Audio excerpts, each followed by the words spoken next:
Ok, alors dans cette vidéo, je vais vous parler de ce que vous pouvez faire avec Bootstrap sur les images.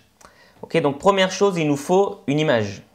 Donc ce que je vais faire, bon pour moi, j'ai pris cette image qui est tout simplement ma tronche, ma photo.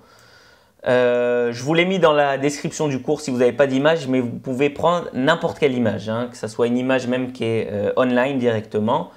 Peu importe, choisissez votre image. Ok, donc je vais la mettre dans le dossier Bootstrap.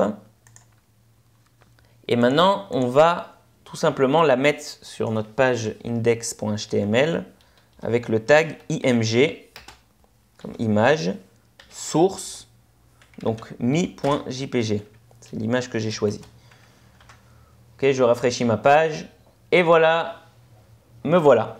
Ok, c'est moi, vous m'avez reconnu. Voilà l'image.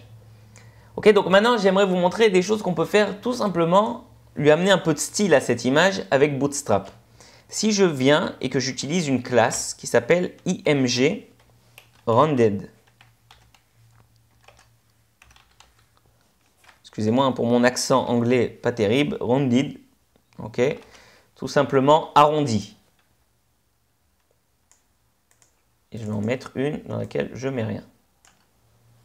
J'ai maintenant deux images, une arrondie et une dans laquelle il n'y a rien.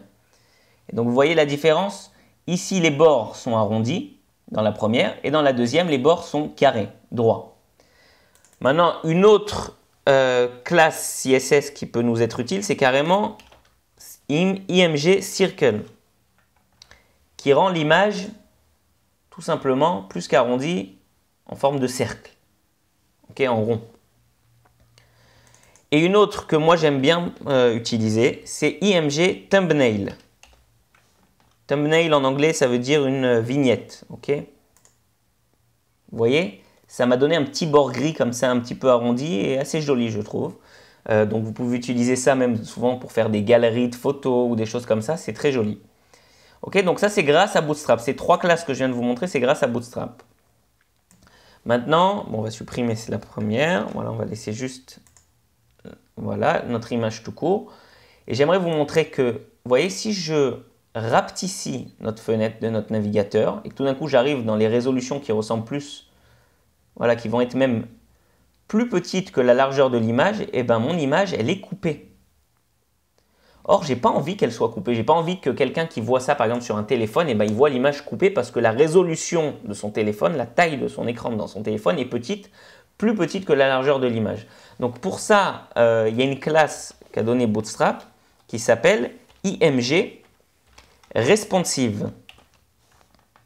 Ok, maintenant je rafraîchis et en gros, vous voyez, notre image elle est là et quand j'arrive à une largeur de navigateur qui est plus petite, et ben l'image rapetissit cette fois-ci. Elle n'est pas coupée, elle rapetissit avec la largeur du navigateur et c'est ce qu'on voulait.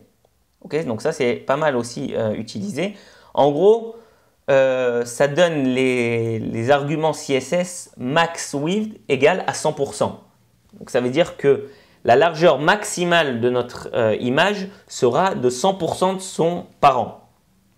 C'est ça que ça veut dire.